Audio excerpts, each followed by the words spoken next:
Merci d'être venus nombreux ce soir. Je confie ce que je vais vous dire à la prière de la Vierge Marie.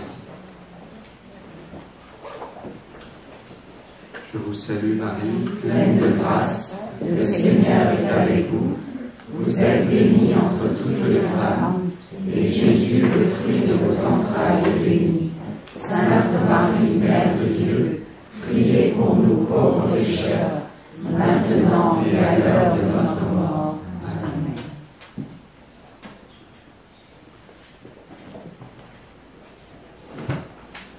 Quand j'étais étudiant, j'avais passé tout un mois de janvier à Caen pour y faire un stage. Et si vous me demandez où est Caen,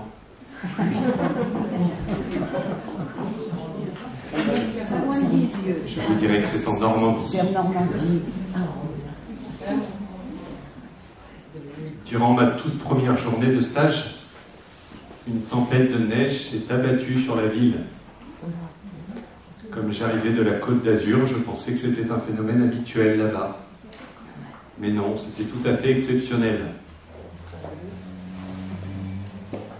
En quittant les bureaux de l'entreprise vers 19h, je découvre que tous les bus de la ville ont été supprimés.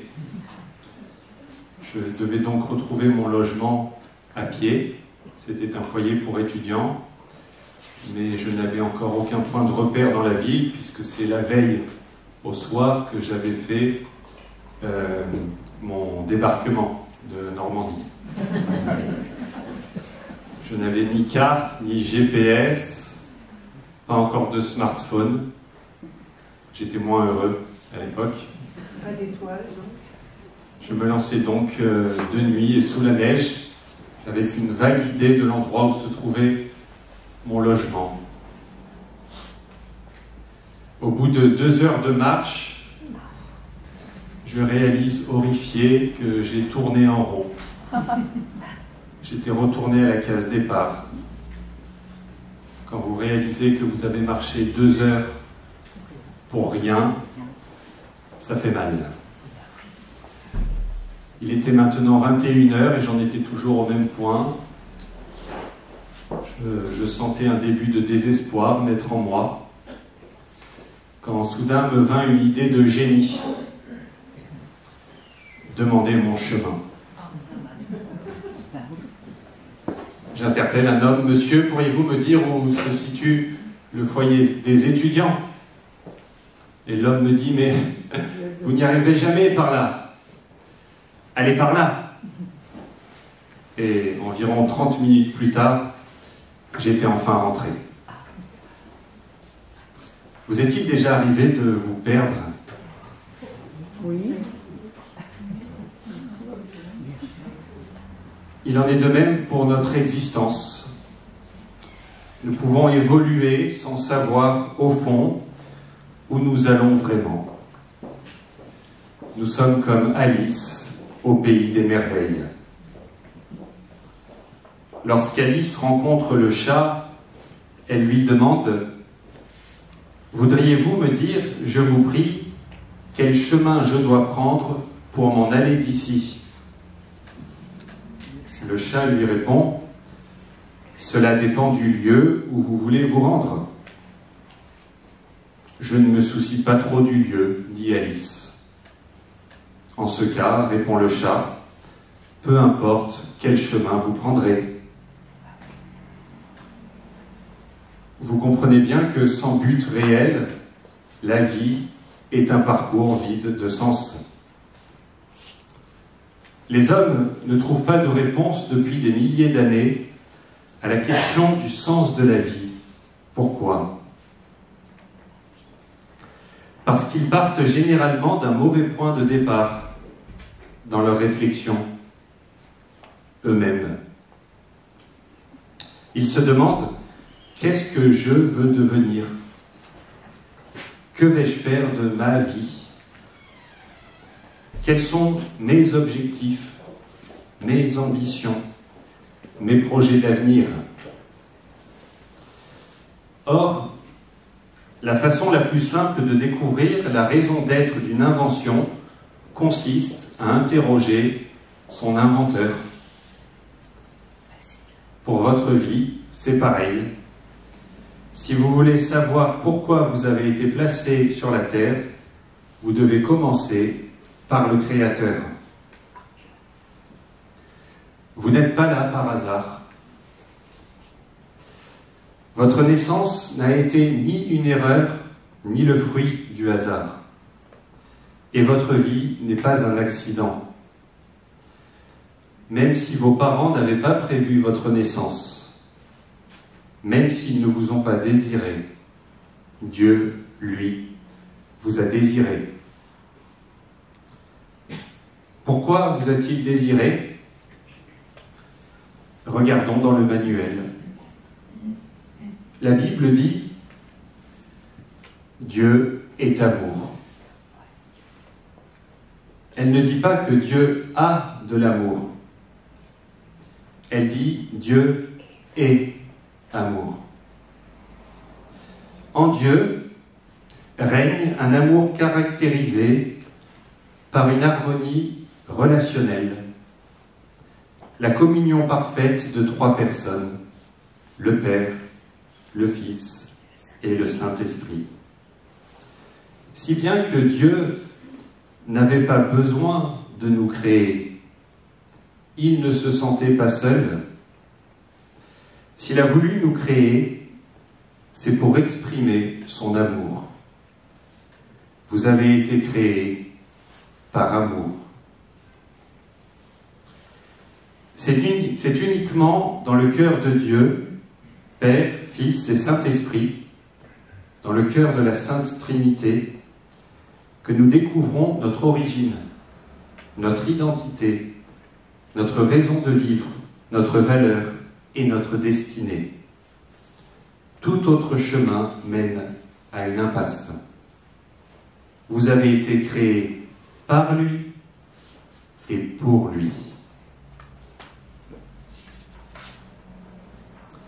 Voilà pourquoi, selon le mot célèbre de saint Augustin dans le préambule de ses confessions, « Tu nous as fait pour toi, Seigneur, et notre cœur est sans repos tant qu'il ne repose en toi. » Le cœur humain vit d'un amour, son premier et seul amour. C'est lui que nous cherchons dans toutes nos recherches. La Bible parle de cette recherche à travers le chant d'une jeune femme qui cherche son bien-aimé dans le livre du Cantique des Cantiques. En voici un extrait. La voix de mon bien-aimé, c'est lui, il vient. Il bondit sur les montagnes, il court sur les collines, mon bien-aimé. Pareil à la gazelle, au fend de la biche. Le voici. C'est lui qui se tient derrière notre mur. Il regarde aux fenêtres, guette par le treillage. Il parle, mon bien-aimé. Il me dit, lève-toi, mon ami, ma toute belle, et viens. Suis-je en droit d'appeler Dieu, moi aussi, mon bien-aimé? Oui, et c'est certain. Viendra un temps où ces mots, mon bien-aimé, auront infiniment plus de réalité pour nous.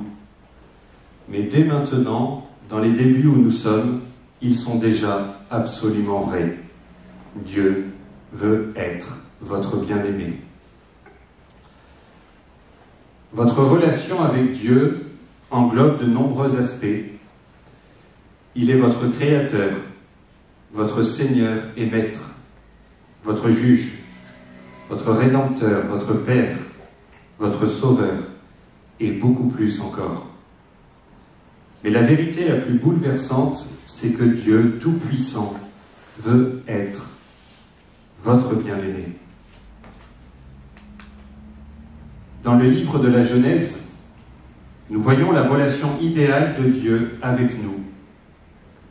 Dans le jardin d'Éden, Adam et Ève ont joui d'une communion profonde avec le Seigneur. Sans culpabilité ni crainte, Adam et Ève se réjouissaient en Dieu et lui en eux.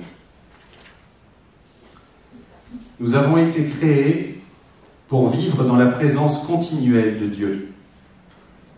Mais après la chute, après le péché des origines, cette relation idéale s'est perdue. Dans l'Ancien Testament, seuls quelques-uns ont eu le privilège de connaître cette relation d'amour avec Dieu. Moïse et Abraham ont été nommés amis de Dieu. David a été appelé un homme selon le cœur de Dieu. Et Job, Enoch et Noé ont eu une relation étroite avec le Seigneur. Mais à l'époque, la crainte servile était bien plus répandue que l'amour de Dieu. Puis, Jésus a changé la situation. Lorsqu'il est mort pour nos péchés sur la croix, le voile du temple, qui symbolisait notre séparation d'avec Dieu, s'est déchiré de haut en bas, ce qui indique qu'un accès direct à Dieu est de nouveau possible.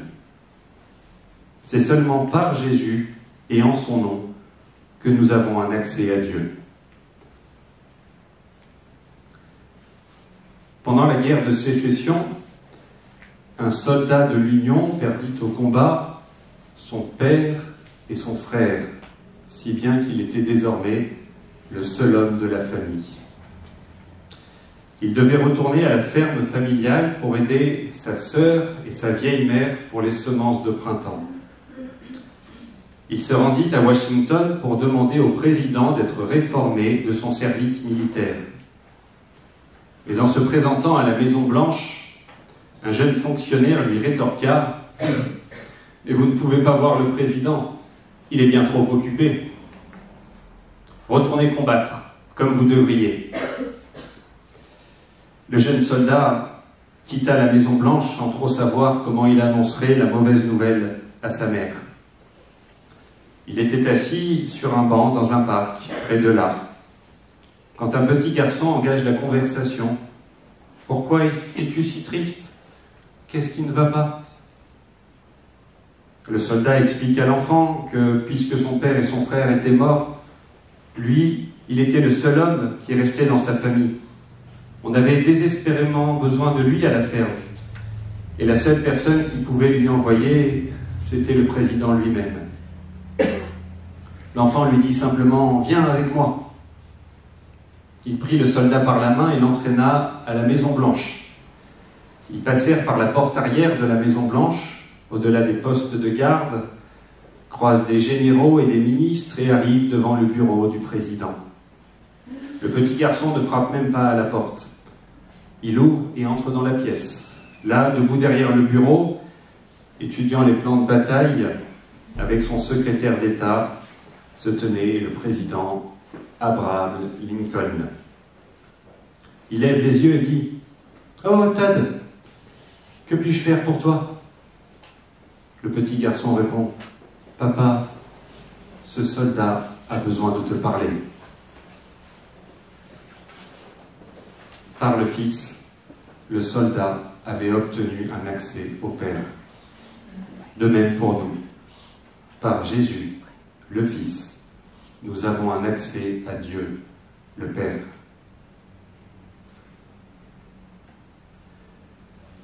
À la différence des prêtres de l'Ancien Testament qui devaient se préparer pendant des heures avant de rencontrer Dieu, nous pouvons nous approcher de lui en tout temps.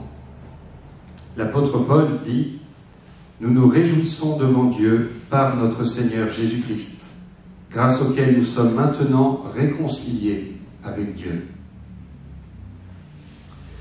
Le Seigneur veut que nous le connaissions toujours mieux. Connaître et aimer le Seigneur représente notre plus grand privilège.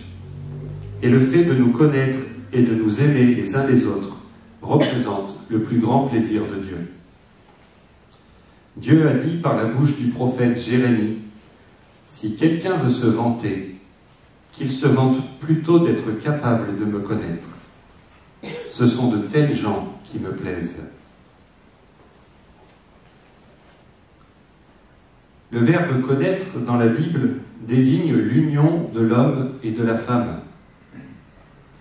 Il est difficile d'imaginer qu'une union soit possible entre un Dieu tout-puissant, invisible et parfait, et un être humain limité et pécheur. Pourtant, ce sont bien en ces termes que Jésus a parlé de sa relation avec son Père, lorsqu'il a dit « Toi en moi, et moi en toi ». Du seul fait de notre nature humaine, chacun de nous est fait pour l'union avec Dieu. C'est lui que nous cherchons dans toutes nos recherches et même dans nos trahisons. Quand nous confondons Dieu avec les myriades de beautés du monde créé, disposées par Dieu lui-même sur notre passage pour nous tourner vers lui.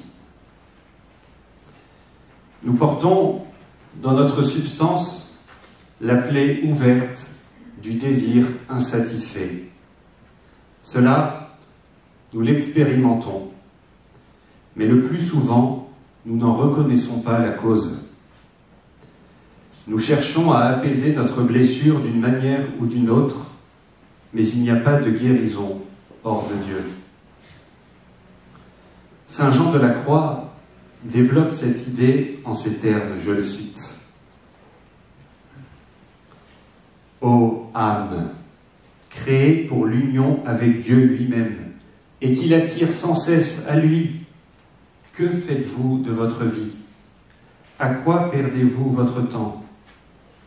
Vos ambitions ne sont que bassesse, et vos possessions misère. Ô déplorable cécité de vos yeux spirituels! Vous êtes aveugles en présence d'une si vive lumière et sourdes à des appels si puissants. » Nous avons donc en nous la possibilité de nous unir à Dieu. Ou plutôt, nous sommes nous-mêmes la possibilité de cette union. Mais cette possibilité ne se déploiera pas toute seule. Il nous revient de prendre la décision de la faire croître et de laisser à Dieu la place pour qu'il agisse. Dieu réside en nous, hommes et femmes que nous sommes. Le Seigneur est en nous, et c'est là qu'il s'offre pour être connu et aimé. Il faut nous éveiller et le chercher là où il est, en nous. Je cite encore Saint Jean de la Croix. « Eh bien donc, ô âme, la plus belle des créatures de Dieu, toi qui désires si ardemment savoir où se trouve ton bien-aimé, afin de le chercher et de t'unir à lui, voici qu'on te le dit. Tu es toi-même la demeure où il habite, la retraite où il se cache. Quelle joie, quelle consolation pour toi, ton trésor, l'objet de ton espérance est si proche de toi qu'il est en toi-même, ou pour mieux dire, tu ne saurais être sans lui. » Au moment de sa conversion, saint Augustin s'est écrié « Ô beauté si ancienne et si nouvelle, tard je t'ai aimé. C'est que je te cherchais au dehors de moi-même, et tu étais au dedans de moi-même. » Dire que Dieu réside en nous signifie que notre être subsiste en lui et pour lui. Il est notre centre, notre but et notre accomplissement. Mais comment cette union avec Dieu va-t-elle se réaliser? Comment entrer dans une relation vivante et personnelle avec le Dieu vivant et vrai? Cette relation est la prière. Sainte Thérèse d'Avila compare les différents degrés de l'union avec Dieu à un parcours à l'intérieur de notre âme. Pour elle, l'âme est comme un château avec plusieurs demeures. Plus j'avance dans la vie spirituelle, plus j'entre dans les demeures intérieures de ce château, et ces demeures sont de plus en plus belles. Le signe qui montre que je suis entré dans la toute première demeure est la prière quotidienne. Si je ne prends pas ce temps quotidien de prière, je n'entre pas dans le château. La prière silencieuse, aussi appelée oraison, est, pour Thérèse d'Avila, je la cite, la prière silencieuse, ce n'est qu'un échange intime d'amitié où l'on s'entretient souvent, seul à seul, avec ce Dieu dont on se sait aimé. S'entretenir souvent, seul à seul, avec ce Dieu dont on se sait aimé. Eh bien, voyons comment entrer dans ce château maintenant, si vous le voulez bien. Il nous faut d'abord enlever les obstacles. Voici 4 obstacles à la prière. Le manque de force. Je n'ai pas le courage de prier, disons-nous. Nous pouvons rééduquer notre volonté en créant une habitude de prière. Concentrez-vous sur la fidélité et l'habitude va grandement vous aider. Par exemple, en commençant par 6 minutes de prière quotidienne à heure fixe. Deuxième obstacle, après le manque de force, l'ennui. Je ne sais pas quoi faire quand je prie. On apprend à conduire en conduisant, on apprend à prier en priant. Fondamentalement, la prière, c'est être en présence de Dieu. La question n'est pas que faut-il faire. Il s'agit plutôt d'ouvrir son cœur, d'être attentif à Dieu qui est là dans mon cœur et qui m'attend. Un troisième obstacle est notre péché, qui affaiblit notre relation avec Dieu quand il ne la détruit pas totalement. Le remède est la confession régulière pour enlever les parasites. Régulièrement, confessons-nous pour enlever les obstacles, les parasites. J'ai cité dans les obstacles à la prière le manque de force, l'ennui et notre péché. En voici un dernier, le manque de temps. Je n'ai pas le temps. C'est ce qu'on dit en premier généralement. Je n'ai pas le temps de prier. Je ne suis pas disponible. J'ai tellement de choses à faire. Je veux vous dire une chose. Avez-vous regardé le ciel une nuit d'été?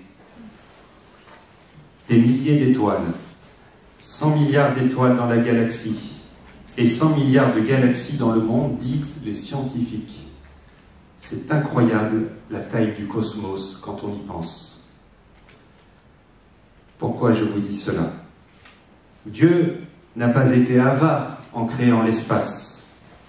Ce Dieu si généreux, qui a créé un monde si grand, ne pourrait-il pas nous donner le temps?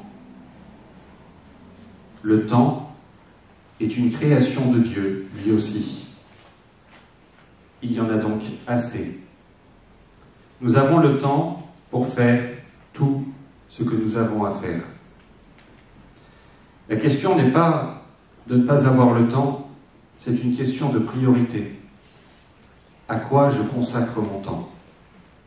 C'est une question de priorité. Le grand commandement est: tu aimeras le Seigneur ton Dieu de toute ton âme, de tout ton cœur, de toute ta force et de tout ton esprit.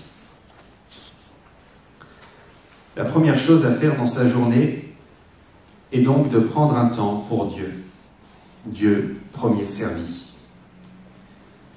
Si je n'ai pas le temps pour prier, c'est que je ne fais pas la volonté de Dieu. On peut objecter, ceci est absurde, le temps est ce qu'il est. Mais Jésus qui a multiplié les pains, ne pourra-t-il pas multiplier le temps? Du reste, c'est ce que Dieu fait continuellement et dont nous faisons chaque jour l'expérience. Après avoir prié, les mêmes choses se font en moitié de temps.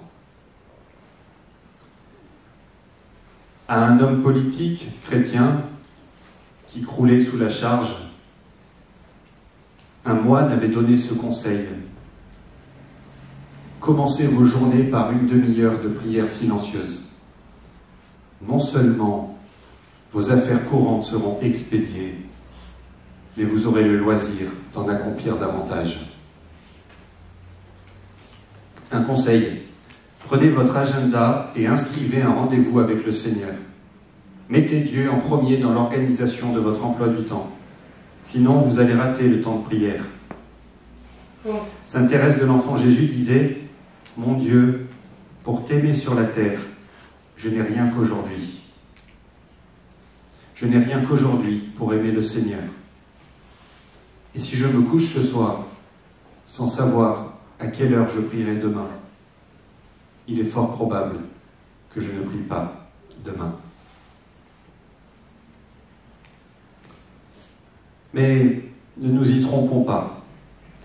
Une fois les obstacles levés, ne nous faisons pas les juges de notre propre prière. Ne nous regardons pas en train de prier. D'ailleurs, comment estimer la qualité de sa prière? Peut-être au sentiment de la présence de Dieu en moi? Mais Dieu peut être là sans que je le sente. Et il est très important de distinguer la présence de Dieu du sentiment de la présence de Dieu. Parfois, Dieu nous aide, nous sentons sa présence et nous sommes contents. Néanmoins, ce n'est pas parce qu'on ne sent pas que Dieu, ce n'est pas parce qu'on ne sent pas que Dieu n'est pas là. Parfois, il aide parce qu'on le sent. Parfois, on ne le sent pas. C'est pour nous faire grandir. Dieu veut nous apprendre à prier sans qu'on le sente. Et je sais dans la foi que Dieu est là, et je continue à prier. Ne rien sentir est le cas le plus habituel. Quand nous étions enfants, notre mère nous prenait sur ses genoux et nous sentions sa présence.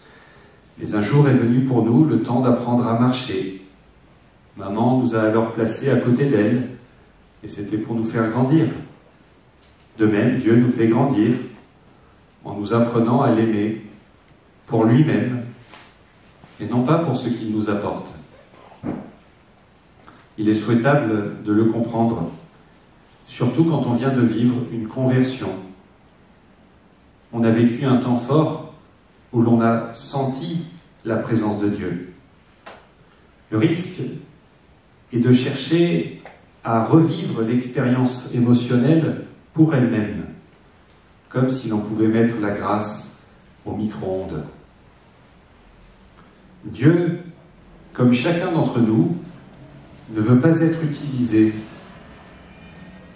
N'instrumentalisez pas Dieu en faisant de la prière une technique de développement personnel.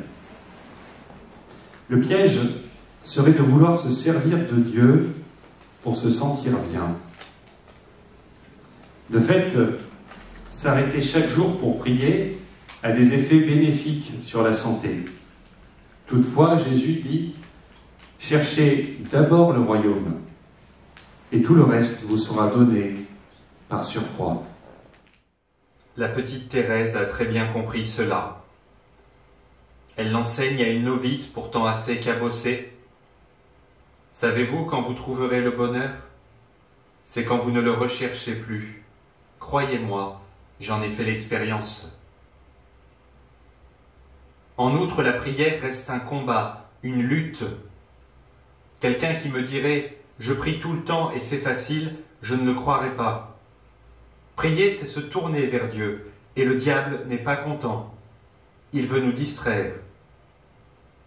La prière est un combat, ce n'est pas pour rien qu'on s'y exerce pendant le carême. La prière demande un effort, et il est réconfortant de savoir que tout le monde peine dans ce combat. C'est ce que nous raconte par exemple une autre histoire des premiers moines d'Égypte, ces fameux pères du désert, sur lesquels des anecdotes, sous le nom savant d'apophthegmes, circulent depuis des siècles dans le monde monastique. Voici un apophthegme sur la prière. Les frères interrogèrent Abba Agathon. Quelle est, parmi les bonnes œuvres, la vertu qui comporte le plus d'efforts? Il leur dit, « Pardonnez-moi, je crois qu'il n'y a pas d'effort comparable à celui de prier Dieu. Chaque fois, en effet, que l'homme désire prier, les ennemis veulent l'en arracher, car ils savent qu'ils n'entraveront sa marche qu'en le détournant de la prière. Pour toute autre œuvre bonne qu'un homme entreprend en y persévérant, il acquiert de la facilité. Mais pour la prière, jusqu'au dernier soupir, il a besoin de lutter. » Un prêtre m'a raconté comment il avait participé à une prière d'exorcisme. Au cours de cet exorcisme, il a entendu la voix du démon qui disait « Arrête de prier, arrête de prier. » La difficulté de ce combat ne signifie pas qu'il faille renoncer à lutter, au contraire. Cela nous dit qu'il doit nous mobiliser pleinement. Il ne s'agit pas d'un pieux loisir auquel on pourrait s'adonner plus ou moins discrètement, comme on fait du tricot. Le premier enjeu, peut-être le seul enjeu, c'est d'être là, d'être vraiment là quand je prie, de ne pas envoyer quelqu'un d'autre prier à notre place. Quand je dis quelqu'un d'autre, je pense au saint de Vitraux que nous aimerions être. Cette version de moi qui n'a jamais de haine ni de colère dans le cœur, qui n'est jamais jaloux de personne, qui accepte joyeusement tous les événements comme l'expression de la volonté de Dieu. Il ne s'ennuie pas à la messe et ne rêve jamais d'aller gambader au loin. Il est parfait, ce saint que j'envoie si souvent prier à ma place. Il n'a pas de défaut, ou plutôt il n'a qu'un défaut, ce n'est pas moi. Si la prière est un combat, je ne gagnerai pas en envoyant un petit saint de plâtre combattre à ma place. C'est à moi de m'y coller, avec tout ce que j'ai d'imparfait, de gênant, de honteux, de cassé, tout ce qui n'est décidément pas présentable, mes désirs et mes colères, surtout si cette colère est dirigée contre Dieu. Bien des gens se plaignent qu'il ne se passe rien dans leur prière. C'est très souvent parce qu'ils ne sont pas là, comme si leur vraie présence risquait d'indisposer Dieu. Comment pourrait-il se passer quelque chose alors que ce qui se passe dans la prière n'est pas, en tout cas pas d'abord, pas essentiellement, l'éclosion d'émotions spirituelles qui nous chatouillent joyeusement le cœur, mais la lente transformation, la lente purification, sous le regard aimant de Dieu, de toute cette matière compliquée qui nous constitue. Cacher à Dieu dans la prière ce qui nous préoccupe vraiment, ce que nous avons en nous, ce n'est pas seulement faire semblant de croire que Dieu peut ignorer quelque chose de nous, mais c'est comme si on demandait à un chirurgien de nous opérer, mais sur des photos seulement. Et des photos nous montrant en parfaite santé, naturellement, le genre de photos que nous postons sur les réseaux sociaux, enfin pour les plus jeunes. Dit comme cela, tout le monde est bien d'accord. Mais l'enjeu est pour nous, et moi le premier, d'oser le faire. Le premier combat de la prière n'est pas contre Dieu, mais contre nous-mêmes. Contre notre fâcheuse tendance à jouer à cache-cache, parce que nous avons peur de ne pas être aimés si nous sommes nous-mêmes. Comme si Dieu nous aimait sur un malentendu. Au contraire, Dieu nous connaît. Et c'est pour cela qu'il nous aime. parce que nous sommes aimables. Et il sait mieux que personne. Il nous connaît, comme on dit, comme s'il nous avait fait. Mais une fois présents dans la prière, nous devons encore lutter. Le royaume des cieux est forcé, dit Jésus, et ce sont des violents qui s'en emparent. Et ce n'est pas toujours simple. Il y a les distractions involontaires, bien sûr, et il y a aussi les distractions volontaires. Suis-je le seul à préférer trop souvent, parce que c'est plus reposant, avoir de belles pensées sur Dieu plutôt que d'être avec Dieu? Suis-je le seul à prier autour du pot? Si nous ne luttons pas, si nous baissons les bras parce que c'est décidément trop compliqué, alors la vie chrétienne perd progressivement toute sa saveur. Cela ne veut pas dire qu'on ne peut pas y vivre des épreuves, un sentiment d'absence de Dieu particulièrement douloureux, mais c'est au contraire quand l'absence de Dieu ne nous fait plus souffrir qu'il y a un problème. Il faut lutter donc, lutter contre l'ennui, le découragement. Mais il y a aussi une très bonne nouvelle. Les chrétiens qui regrettent de ne pas savoir prier, qui abandonnent mais qui reprennent, qui ne perdent pas ce désir de Dieu, mais le voient se creuser en eux, douloureusement peut-être, ceux-là prient. Ils prient comme ils respirent, c'est-à-dire sans y penser. Ils savent que la prière est un combat, mais ils ne se rendent pas compte qu'ils sont en plein dedans. Dieu est si grand qu'il faut bien lui faire un peu de place, qu'il faut bien creuser notre désir de lui. Ces efforts qu'on fait pour se ruer sur la porte fermée, pour essayer de l'ouvrir, sont de la prière authentique. On n'arrive pas tout de suite, en général, sauf grâce particulière, à la prière dont on rêve, aérienne et joyeuse.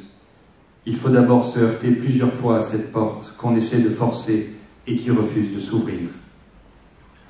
Il faut en effet se l'être prise en pleine figure et peut-être y avoir perdu quelques dents sur cette porte pour finir par comprendre pourquoi on n'arrive pas à la forcer. C'est parce qu'elle s'ouvre dans l'autre sens, vers l'intérieur. Alors, vous voyez le problème. Si ce Dieu que nous cherchons à atteindre pousse de son côté, lui aussi, parce qu'il veut venir vers moi, la porte se bloque. Nous sommes semblables là-dessus. Nous voulons nous saisir l'un de l'autre. Et la seule solution, c'est que j'accepte que ce soit lui qui ouvre la porte.